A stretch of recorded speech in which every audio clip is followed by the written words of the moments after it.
बेगूसराय की सर और एक खास पहचान है। आप किसी भी वार्ड में चले जाइए, आपका घुटना तक पानी आ गया है, वो यही हमारी पहचान है।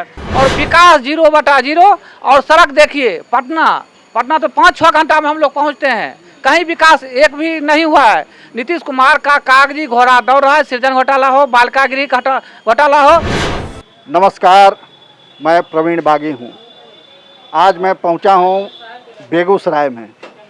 चुनाव का माहौल है, वैसे में बेगूसराय की क्या स्थिति है, बेगूसराय का क्या हाल है, ये हम जानेंगे यहाँ के लोगों से। एक समय था जब यह धरती रामधारी सिंह दिनकर के नाम से जानी जाती थी। फिर बरौनी रिफाइनरी और बरौनी फर्टिलाइज़र यहाँ की पहचान बनी। उसके बाद इसे बिहार का लेनिनग्राद कहा गया। फिर बदलते हुए कुछ समय के लिए कामदेव सिंह की धरती भी ये के रूप में जानी गई।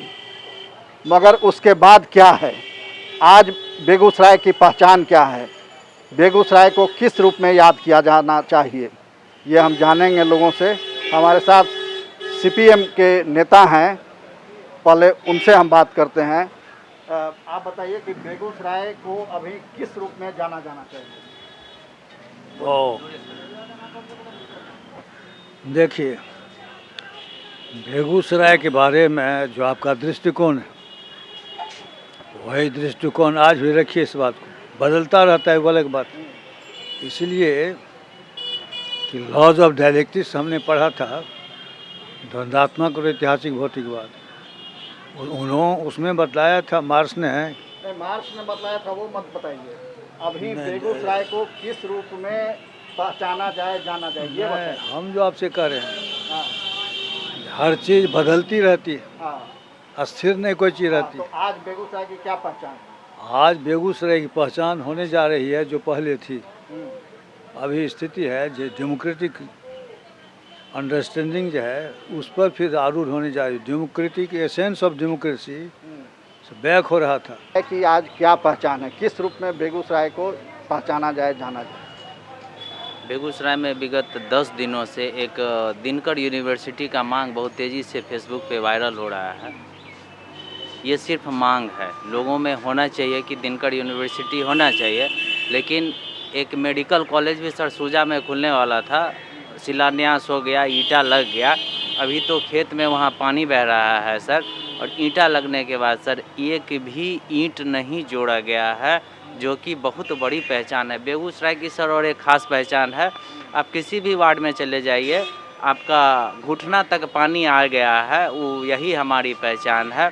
सब विकास का ढिंढोरा पीट के चले जाते हैं और विकास वहीं रहता है। कहने को सर ये इलेक्शन 3 चरण में है, लेकिन सर 2 ही चरण में इलेक्शन है।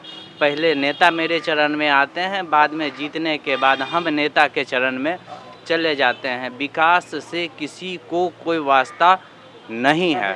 तो ये अच्छी बात इन्होंने कही। क्या नाम है आपका? आबिद हुसैन सर नाम। आबिद हुसैन ने कि पहले अभी 2 ही चरण का चुनाव होता है यहाँ, और एक पहले चरण में नेता जनता के चरण में आते हैं और फिर बाकी के समय के लिए जनता नेता के चरण में जा गिरती है। आपको क्या लगता है, ये जो कह रहे हैं वो सही है?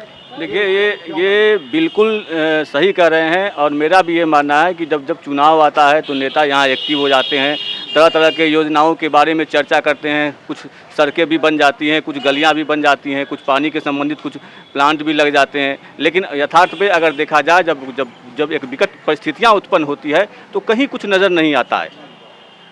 आज जल जमाव एक इतनी बड़ी समस्या है जो एक ज़िले के लिए कोड कहा जा सकता है, लोगों के लिए कोड कहा जा सकता है। यहाँ जो है सो दियारा इलाके में जो है सो कटाव की जो बड़ी समस्या है, उसका आज तक कोई निदान नहीं हो पाया। मजबूत सड़कें नहीं बन पाई, 4 लेन का काम यथावत पड़ा हुआ है। अब लोग कह रहे हैं कि अब हो जाएगा। अब कितने दिनों में होगा? लोगों को दिक्कतें तो हो रही है, परेशानी तो लोगों को हो रही है। आम लोग तो सवाल पूछते हैं। अच्छा, नीतीश जी ये कहते हैं कि बिहार में सड़कें बहुत बन गई हैं, 5 घंटा 6 घंटा में आप किसी कोने से पटना पहुंच सकते हैं। मगर हम पटना से आए बेगूसराय, हमको लग गया 4 घंटा। तो आपको क्या लगता है कि नीतीश जी सही कह रहे हैं, सड़कें खूब बनी हैं? देखिए, नीतीश जी का सभी कागजी घोड़ा दौड़ रहा है, एक भी धरातल पर काम नहीं हो रहा है। और जो सवाल जो उठा रहे हैं कि हमारे बेगूसराय का क्या पहचान है, हमारा बेगूसराय का पहचान ये है, पहले हमारे वैज्ञानिक बनते थे बेगूसराय में, कारखाना लगाते थे। आज के जो हमारे नेता गिरिराज सिंह हैं या बोगो सिंह हैं, ये खून का होली खेले हैं। और विकास 0/0। और सड़क देखिए, पटना तो 5-6 घंटा में हम लोग पहुंचते हैं। कहीं विकास एक भी नहीं हुआ है। नीतीश कुमार का कागजी घोड़ा दौड़ रहा है। सृजन घोटाला हो, बालिका गृह घोटाला हो, एक साधारण छोटा मोटा है। आपके यहाँ भी कोई घोटाला हुआ? बेगूसराय में कोई घोटाला हुआ? बेगूसराय में शौचालय घोटाला है, क्या कहते हैं जो 7 निश्चय घोटाला है, जल निकासी घोटाला है। आपने अपनी नगर विधायक को छोड़ दिया। विधायक जी का कामकाज कैसा लगता है? नगर विधायक 0/0 पर आ रहे हैं, क्योंकि ये महिला तो थी लेकिन ये कभी घुरे नहीं है, विकास का कभी चर्चा भी नहीं कर रहे हैं। लेकिन क्या करें, दुर्भाग्य है, कागजी घोड़ा दौड़ा रहे हैं। नीतीश जी जब दौड़ा रहे हैं तो विधायक क्या करेंगे? विधायक जी भी अपनी नींद में सोए हुए हैं। तो बेगूसराय की समस्याएं बहुत हैं और ये कहा जा रहा है कि सरकार का कागजी घोड़ा सिर्फ दौड़ रहा है, ज़मीन पर कोई योजना नहीं दिख रही है, उस पर अमल नहीं हो रहा है, सिर्फ घोषणाएं हो रही हैं। आप भी हमारे साथ हैं, आपको क्या लगता है? बोलिए जी, सही बोले हैं आप साहब। आपको सरकार की किसी योजना का लाभ मिला है? कोई लाभ नहीं। आप क्या करते हैं? हम मजदूर हैं, मजदूरी करते हैं, हाँ, कमाते हैं, खाते हैं, किसी सरकार का कोई सपोर्ट नहीं। अच्छा काम, सही काम है वो काम नहीं होता। नगर पालिका जाइए जन्मपत्री के लिए, वो काम नहीं होगा। अभी लॉकडाउन था, उसमें सरकार ने गरीबों के लिए, सुन लीजिए मेरी बात सुन लीजिए फिर जवाब दीजिएगा। लॉकडाउन में कहा गया कि गरीबों को मुफ्त अनाज मिल रहा है, अभी नवंबर तक मिलेगा। फिर और भी कई तरह की सुविधाएं दी गई, पैसा भी उनके अकाउंट में दिया गया। आपको कुछ मिला? नीतीश जी का ये है कि इतना महीना जो हम दे रहे हैं खाना, तुम बैठ के खाओ, इलेक्शन खत्म, फिर लॉकडाउन शुरू हो जाएगा। आपको मिला कि नहीं मिला? मिलता है, जैसे सबको मिल रहा है, मुफ्त का रोटी समझ के मिल रहा है जी।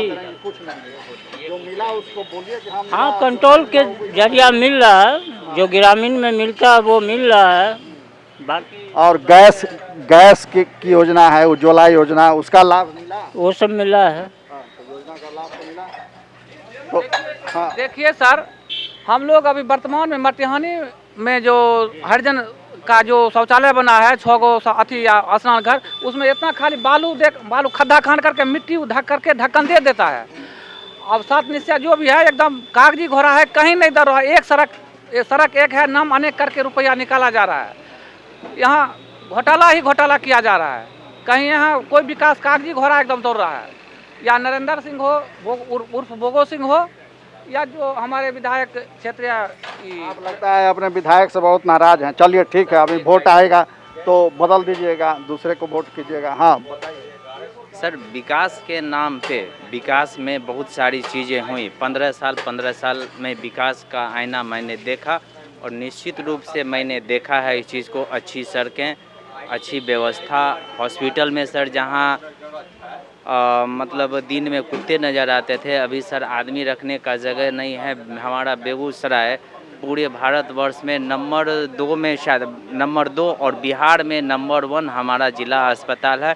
विधि व्यवस्था सर अच्छी है, कुछ अमूल चूल वो व्यवस्था को परिवर्तन करना पड़ेगा। बाकी इनके कार्यों से सारे लोग, हम भी कुछ हद तक संतुष्ट हैं। लेकिन मैं जब शहर में आता हूं तो मुझे विकास नहीं दिखता है। ये सर परम सच्चाई है और सच बोलने में सर किसी को कोई आपत्ति नहीं होनी चाहिए। अच्छी सड़कें मिली, बिजली भी मिली, उसमें सर कहीं से कोई दिक्कत नहीं है। स्वास्थ्य सुविधा भी सर अच्छी है। लेकिन सर अब जो हो रहा है वो ढिंढोरा राजनीति का पीटा जा रहा है कि वोट कैसे लिया जाए, कैसे धूल आंखों में दिया जाए। यानी कुछ काम हुए और कुछ बाकी सर हाँ सर, काम हुए। बेगूसराय की धरती पर सर मैं भी इस मंच के माध्यम से दिनकर यूनिवर्सिटी की मांग रखता हूं और इसका समर्थन करना। तो ये नौजवान हैं और चाहते हैं कि यहाँ दिनकर यूनिवर्सिटी बने। हमारे साथ कुछ और लोग हैं, उनसे भी बात करते हैं। तो आप कहाँ रहते हैं? आप बताइए कहाँ रहते हैं? हम बागडोर जिला में रहते, बागडोर मटिहानी प्रखंड। अच्छा, बेगूसराय जिला है ना जी। तो जो सरकारी योजनाएं चल रही हैं जी, आम नागरिकों के लिए, उसका कोई किसी योजना का लाभ आपको मिला है? तो अभी तो लाभ नहीं मिला है हमको जी। कहीं अप्लाई किए थे आप? अप्लाई तो किए थे, मजदूरी अथी वाला भरे हुए थे। क्या करते हैं आप, करते क्या? मजदूरी करते हैं, जो काम मिलता है बेलदारी उदारी जो करते हैं हम जी। तो ये पिछले 5 साल में कोई विकास हुआ आपके क्षेत्र में, कुछ नया काम हुआ? जी नहीं, कुछ नया काम नहीं हुआ जी, नहीं विकास कुछ नहीं वहाँ हुआ है। हमारे गांव 12 नंबर वार्ड पड़ता है, बाग अथी सिंहपुर पुनर्वास, वहाँ कोई योजना नया शुरुआत नहीं हुआ है। कौन है विधायक आपके? ये बोगो सिंह हुआ। तो इस बार उनको वोट करेंगे? वो तो जनता को पर बात है, तो वो हम तो नहीं न देंगे जो अथी नहीं हुआ तो। बेगूसराय में कोई बदलाव आपको दिखता है पिछले 5 साल में, 10 साल में कुछ नया काम हुआ हो जिसके चलते बेगूसराय की प्रतिष्ठा बढ़ी हो, नई पहचान बेगूसराय की मिली हो, ऐसा कुछ हुआ है? 5 साल के दरमियान में हमें तो कुछ वैसा बदलाव नहीं दिख रहा है। जो पहले 5 साल से पहले कुछ था, लेकिन इस बार जो है अभी कुछ भी बदलाव नहीं दिख रहा है। लेकिन उस ढंग से जो आज की सरकार जो है वैसा हमें ये कहता है लोग कि बीजेपी की सरकार में हम वैसा कुछ भी नहीं देख रहे हैं। आप क्या करते हैं? जी हम कुछ नहीं, पढ़ाई करते हैं, साइड से कुछ जॉब मतलब काम जी। तो यहाँ दिनकर यूनिवर्सिटी खोलने की मांग हो रही है, आप सहमत हैं कि होना चाहिए? 100% हम लोग सहमत हैं, ये खुलना ही चाहिए। बेगूसराय के पत्रकार विजय जी हमारे साथ हैं।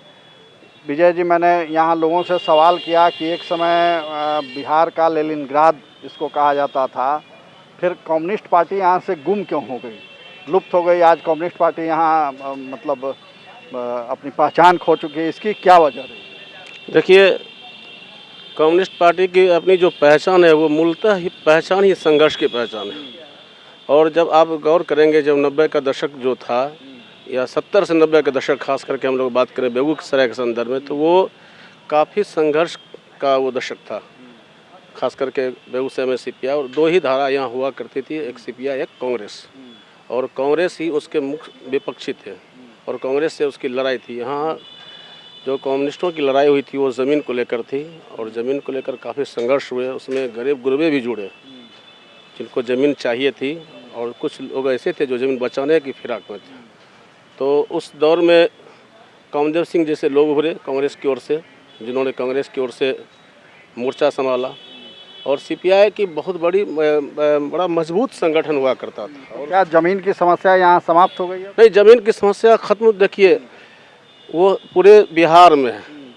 तो फिर कम्युनिस्ट पार्टी यहाँ से क्यों खत्म हो गई? क्यों खत्म हो गई? देखिए, जब ये लालू यादव की जब सत्ता आई, आरक्षण का जो माहौल बना, आरक्षण पर जो मेरा अपना जो एनालिसिस है कि आरक्षण पर कम्युनिस्ट जो पार्टी थी सीपीआई, जो उस समय बिहार में बड़ी ताकतवर पार्टी थी, उसने अपना कोई स्पष्ट एजेंडा नहीं रखा, स्टैंड नहीं रखा। और उसी समय एक जातीय नेता के रूप में लालू का पिछड़े के नेता में लालू का उदय होता है और लोगों ने देखा कि नहीं, जो हमारी बात कौन कर रहा है, जो पिछड़े समुदाय थे, जो आरक्षण एक बड़ा मुद्दा बना था पूरे देश में, उस समय कम्युनिस्ट पार्टी उसी दौर से, जो मेरा मानना है कि धीरे धीरे हाशिए पे जाती रही। फिर बाद में कम्युनिस्टों ने अलायंस किया उसी लालू जी के साथ और इसने पार्टी उनकी तोड़ी। बाद में पार्टी भी बिखरा हुआ। उधर दूसरी तरफ एक दलितों को लेकर जो माले का भाकपा माले जो तो मध्य बिहार में अपना आंदोलन कर रहे थे, वो लगातार दलितों के साथ रहा। चूँकि भूमियार एक आरोप ये भी लगता रहा बिहार बेगूसराय में, खास करके लेनिनग्राद की आप चूँकि बात कर रहे थे, तो एक ये भी कहा जाता था कि बेगूसराय में भूमियार डोमिनेट ही सीपीआई है। यहाँ पर पिछड़ों और जिस तरह से दलितों की भूमिका होनी चाहिए थी, भागीदारी होनी चाहिए थी, उस तरह से भागीदारी मिली नहीं। इसकी कोई खास वजह थी कि वो भूमियार जाति सीपीआई से जुड़ गई? भूमियार, देखिए आप गौर करेंगे तो बिहार में जब सीपीआई की खास करके बात करें तो उनका आधार ही सवर्णों के साथ ही रहा। उनकी लड़ाई में भी उनके लड़ाकू भी ये सवर्ण ही थे और उनकी लड़ाई भी सवर्णों से ही थी, दोनों बात है। तो उस दौर में चूँकि एक ताकत, वही 2 ताकत थी, बीजेपी जैसी ताकत थी नहीं। बाद में बीजेपी ने अपना पाँव पसारा या, लेकिन उस दौर में हम कुल मिला के ये विश्लेषण आते हैं कि सीपीआई धीरे धीरे जो जातीय आधार की बात होने लगी, पिछले जातियों में जो उभार आई, राजनीतिक चेतना विकसित हुई, उनको लगा कि हमारी भागीदारी क्यों नहीं, तो इस सवाल पर वो लालू जी के साथ या जो पिछले छत्रप हुए उनके साथ जुड़ते चले गए। तो आप फिर कोई संभावना देख रहे हैं कि फिर से उनकी वापसी हो वामपंथ ताकतों की? यहाँ देखिए, वामपंथ ताकत की वापसी अगर हम सच में कहें तो उस तरह से जो हम बात कर रहे हैं कि आप अलायंस करके वापस आ जाएंगे, इसकी संभावना नहीं के बराबर है। आप अलायंस करके सीट गेन कर सकते हैं, लेकिन वो संघर्ष, वो ताकत, वो जनाधार जो आपके पास पहले थी वो शायद नहीं मिलेगी। तो अलग अलग लोगों की अलग अलग राय है कि बेगूसराय में क्या नया हुआ, इसका कोई जवाब नहीं दे पाए। किसी के पास इस सवाल का जवाब नहीं कि बेगूसराय में पिछले 5 या 10 साल में क्या नया हुआ जो बेगूसराय की पहचान बन सके। बल्कि बेगूसराय में कुछ काम जरूर हुए, मगर ज़्यादा समस्याएं उससे कई मुकाबले बढ़ गई। और नागरिक स्थिति जो है, नागरिक जो सुविधाएं होनी चाहिए बेगूसराय में, उसका घोर अभाव है। कई लोगों ने बताया कि गलियों में पानी लगा हुआ है, शौचालय की समस्या है, बिजली की भी समस्या रहती है, दिन भर ट्रैफिक जाम की स्थिति रहती है। ये तमाम समस्याएं हैं। तो चुनाव ऐसा समय है जब अपनी समस्याओं के आधार पर लोग मतदान करते हैं। हम भी चाहते हैं कि लोग अपने समस्याओं को दूर करने वाले नेता का चुनाव करें, और जिन्हें लगता है कि ये नेता हमारी समस्या का समाधान कर सकता है उसी को वोट करें। हम बहुत जल्दी आपसे मिलेंगे। विजय जी कुछ और कहना चाहते हैं? एक जो बहुत महत्वपूर्ण समस्या है बेगूसराय में, खास करके एजुकेशन के क्षेत्र में, एजुकेशन की स्थिति, अगर कॉलेज में सही मायने में जितने लड़के एडमिशन किए हुए हैं अगर आ जाएं तो उनको खड़े होने की जगह नहीं मिलेगी। बैठने की बात छोड़ दी जाए, खड़े होने की जगह नहीं मिलेगी। और यहाँ ये कॉलेजों में या मोर देन स्कूलों में शिक्षकों की भारी कमी है। ये पूरे बिहार में है। तो विजय जी कह रहे थे कि कॉलेज में जितना नामांकन है, अगर सभी छात्र एक दिन पहुंच जाएं तो उनको खड़े होने की भी जगह नहीं मिलेगी। ये हकीकत है, यानी छात्र कॉलेज नहीं जाते। दूसरी बात, विजय जी ने महत्वपूर्ण बात बताई कि लालू का उदय जो हुआ उसके साथ ही यहाँ जो लेनिनग्राद की बात कही जाती थी कि बिहार का लेनिनग्राद है बेगूसराय, वो कमज़ोर पड़ता गया। वामपंथ आंदोलन जो है बेगूसराय में या पूरे बिहार में कहिए कि कमज़ोर पड़ा। हम फिर जल्दी ही आपसे मिलेंगे, तब तक के लिए धन्यवाद।